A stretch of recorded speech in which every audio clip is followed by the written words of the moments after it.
पुराने किसानों की जो हालत थी उससे ज्यादा बदतर हो जाएगी हालत अगर इस कानून को लागू कर दिया जाता है। तो सरकार क्यों नहीं मान रही? देखिए, मुझे लगता है कि किसानों का ये मानना है कि इससे बदतर हालत हो जाएगी। भारत सरकार का ये मानना है कि अभी जो किसान की हालत है, बड़ी जो दुर्दशा है, वो इसी कारण है क्योंकि वो अभी अपने फसलों को बेचने के लिए मंडी तक ही जाने के लिए अभिशप्त हैं।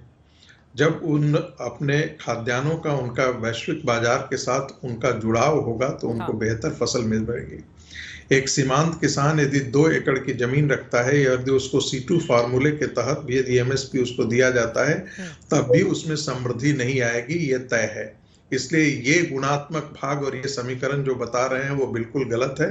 इसका कोई तर्क नहीं है। दूसरी बात, कहा गया कि भाई किसानों के बीच में NIA की नोटिस क्यों इशू की जा रही है, तो इसमें कोई दो राय छिपा हुआ नहीं रहा है। इस आंदोलन के साथ खिलिस्तान के समर्थक लोग भी इसके साथ खड़े हुए हैं।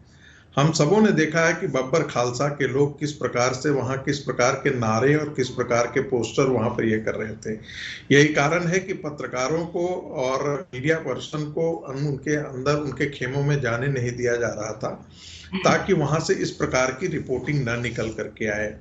तीसरी बात, मेरा अपना मानना है कि ये किसानों का जिद है। ये वैसे ही एक जिद है जैसे कोई बच्चा कहता है कि हमको चांद लेकर के आओ, और उसको घर में लोग कहते हैं कि चांद नहीं आ सकता है, दिक्कत है, उसकी दूरी इतनी है, नहीं वो पकड़ करके उसको पकड़ में नहीं आ सकता है। किसानों से कहा जा रहा है कि आप तर्क समझाइए कि कौन सी बात ऐसी इसमें गलत है, हम उसका निदान चाहते हैं। लेकिन इनको एक झुनझुना पकड़ा दिया है वामपंथी किसानों के नेताओं ने, जिनके हाथों में इस पूरे आंदोलन की बागडोर है कि किसी भी तरीके से मानना नहीं है, किसी भी तरीके से सरकार के साथ समझौता न हो। ये जिद है ताकि हिंसा हो, हिंसा के पास जो है वो हिंसा पर जो है वो अपने राजनीतिक फसल खड़ी कर सकें, ये इनका मुख्य उद्देश्य है। वरना इस प्रकार का हट मैंने कभी भी जब भी आंदोलन होता है, जब भी जस्ट 10 सेकेंड बोलिए। मैं आंदोलन के बारे में पढ़ाता भी हूं और आंदोलन के बारे में जब जो निगोशिएशन होता है उसके बारे में भी पढ़ाता हूं। हर पक्ष जो होता है बड़ी बड़ी बातें लेकर के चलता है कि ये आंदोलन का, लेकिन उसके अंदर जो होता है, जो निहित जहां पर एक समझौते का पॉइंट होता है, कहीं ना कहीं वो बीच में है। यहाँ पर आपने किसानों ने एक ऐसी दीवार खड़ी कर दी है कि जहाँ पर आपको समझौते के लिए वो गुंजाइश नहीं है। साहब, दीवार खड़ी कर दी है क्या आप लोगों ने? आप सरकार को कॉर्नर करके, प्रधानमंत्री भी बोलते हैं कि दीवार को ढहाना है, ब्रिज बनाना है, लेकिन आप लोग तैयार नहीं होते हैं सिरसा साहब इसके लिए। जी, मैं बताता हूँ। इससे पहले जब हमारे से बातचीत शुरू हुई तो ये कहते थे कि ये जो कानून बने हैं ये किसानों के हित में। हमने कहा कि ये किसानों के हित में नहीं है, तो बोले एक एक बिंदु पर चर्चा कीजिए।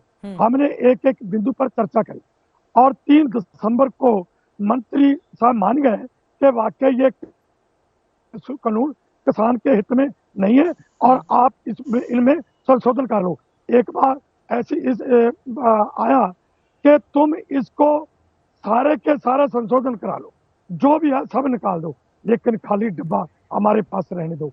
कई मसाले दी, लेकिन ये कहते हैं कि इसमें कुछ और तत्व आ गए। वहां पर बब्बर खालसा की बात करते हैं। मैं इनसे पूछता हूँ कि मेरी तरफ थाना की एक 652 नंबर FIR दर्ज करवाई गई है राम प्रकाश के खिलाफ। उसके खिलाफ आज तक पुलिस ने, सरकार ने क्या कार्रवाई की है? क्या ये दे सकते? और दूसरी बात, जो आज बीजेपी के प्रभारी दिल्ली के तो प्रदेश प्रभारी ने एक अपनी लेटर पैड पर लिखा है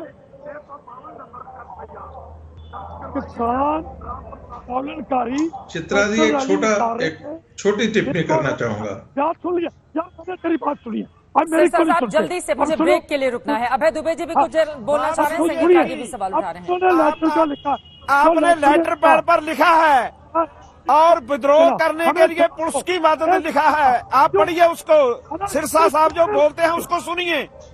क्यों लोग कहते हो? सिरसा साहब जो बोलते हैं सुनिए आपने क्या लिखा है। चित्रा जी क्या बोलिए, क्या लिखा? मेरे को बोलने नहीं देते, आप बीच में चले देते हो। जब मैंने आपकी बात सुनी है, मैं आपके बीच में नहीं बोला, तो तुम मेरी बात क्यों नहीं सुनते? और उसके बारे में अपने जो ये बीजेपी वालों ने लेटर पैड पर लिखा है, हाँ। वो क्या लिखा है?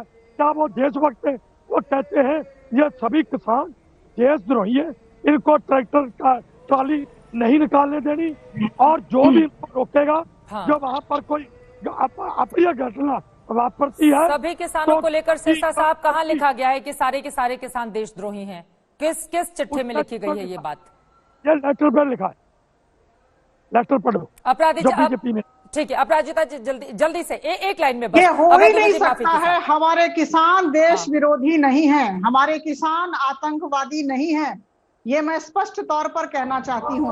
अगर इस तरह की बातें हैं तो फिर सरकार भरोसा कायम क्यों नहीं कर पा रही है किसानों के अंदर? और सवाल ये भी है कि एनआईए की एंट्री कहीं पूरे मामले को और ज्यादा बिगाड़ नहीं दे, क्योंकि बीच में ऐसा देखने को मिला था किसान और सरकार के बीच एक अच्छी बातचीत और 2 मांगों पर विचार होने के बाद उसको अमल में भी लाने की गारंटी दे दी गई थी। लेकिन जो मेन गारंटी की बात है उसको लेकर सरकार एमएसपी को लेकर आगे कैसे बढ़ेगी और तीनों कृषि कानूनों को लेकर यह अपने आप में बड़ा सवाल है।